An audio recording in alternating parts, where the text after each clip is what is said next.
Hello साथियों, भारतीय नागरिक सुरक्षा संहिता 2023 BNSS में हम पढ़ रहे हैं न्यायालयों की शक्तियां, पावर ऑफ कोर्ट में सेक्शन 26 जो कि सीआरपीसी की धारा 32 के समरूप है।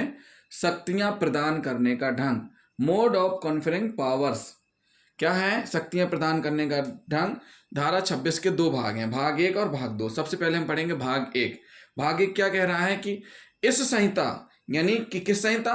BNSS के अनुसार इस संहिता के अधीन शक्तियां प्रदान करने में यथास्थिति उच्च न्यायालय या राज्य सरकार आदेश द्वारा व्यक्तियों को विशेषता नाम से या उनके पद के आधार पर या पदाधिकारियों को साधारणतः उनके पदीय अभिधानों से सशक्त कर सकेगी।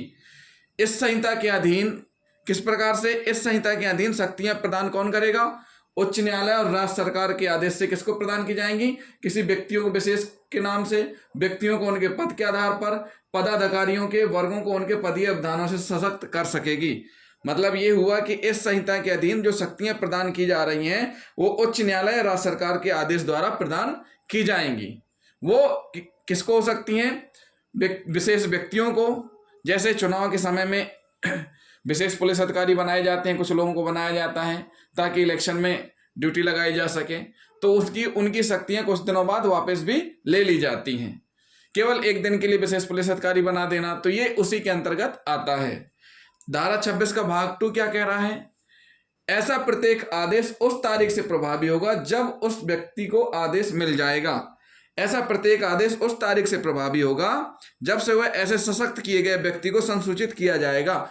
जिस व्यक्ति को विशेष अधिकार दिया गया है उसको संसूचित किया जाएगा, उसको लिखित में सूचना मिलेगी, उसको स्पष्ट किया जाएगा कि आपको विशेषता पावर दिया गया है, कितने समय के लिए, कितने दिन के लिए, सारा उल्लेख रहेगा। तो जैसे ही उसको ये सारी जानकारी प्राप्त हो जाएगी तो उसी तारीख से यह प्रभावी हो जाएगा। अब धारा 27 क्या बोलती है?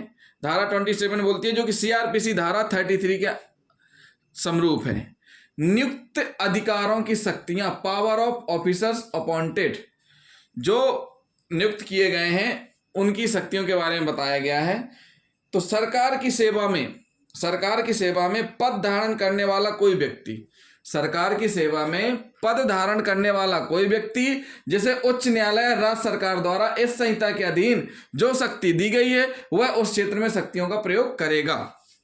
सरकार की सेवा में पद धारण करने वाला कोई व्यक्ति जो उच्च न्यायालय राज्य सरकार द्वारा इस संहिता के अधीन कोई शक्ति किसी समग्र स्थानीय क्षेत्र के लिए विनियुक्त की गई है, जब कभी उसी प्रकार के समान या उच्चतर पद पर उसी राज्य सरकार के अधीन वैसे ही स्थानीय क्षेत्र के भीतर नियुक्त किया जाता है, तब वह जब तक यथास्थिति उच्च न्यायालय राज्य सरकार अन्यथा निर्देश न दे या ना दे चुकी हो उस स्थानीय क्षेत्र में जिसमें वह ऐसे नियुक्त किया गया उन्हीं शक्तियों का प्रयोग करता रहेगा, जब तक न्यायालय और सरकार उस आदेश ना निकाले कि अब आपकी शक्तियां विड्रॉ की जाती हैं, तब तक वह शक्तियों का प्रयोग करता रहेगा। यानी कि राज्य सरकार या न्यायालय के आदेश से ही उसके पावर कम होंगे या पावर लिए जाएंगे वापस।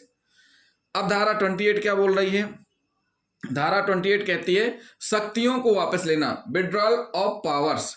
इसमें भी दो भाग हैं। धारा 28 में कितने भाग हैं? दो भाग हैं। तो पार्ट 1 क्या है? इस संहिता के अधीन क्या कह रहे हैं? इस संहिता के अधीन उच्च न्यायालय या राज्य सरकार वे सभी शक्तियां वापस ले सकेंगी जो उन्होंने दी हैं और उसके अधीनस्थ यानी राज्य सरकार उच्च न्यायालय के अधीनस्थ किसी अधिकारी ने किसी व्यक्ति को प्रदान की हों, वे सभी शक्तियां वापस ले सकेंगी जो उन्होंने दी हैं और उसके बाद उनके अधीनस्थ किसी अधिकारी ने किसी व्यक्ति को प्रदान की हो वो भी वापस ले सकेंगे। इसका पार्ट 2 क्या बोल रहा है? मुख्य न्यायिक मजिस्ट्रेट यानी सीजीएम, जिला मजिस्ट्रेट यानी डीएम द्वारा प्रदत्त किन्हीं शक्तियों को संबंधित मजिस्ट्रेटों द्वारा वापस लिया जा सकेगा जिसके द्वारा वे शक्तियां प्रदान की गई थी। मतलब सीजीएम या डीएम के द्वारा जो प्रदत्त की गई शक्तियां वो वापस ले सकेंगे जिसके द्वारा वो प्रदान की गई थी। तो साथियों ये क्या हुआ?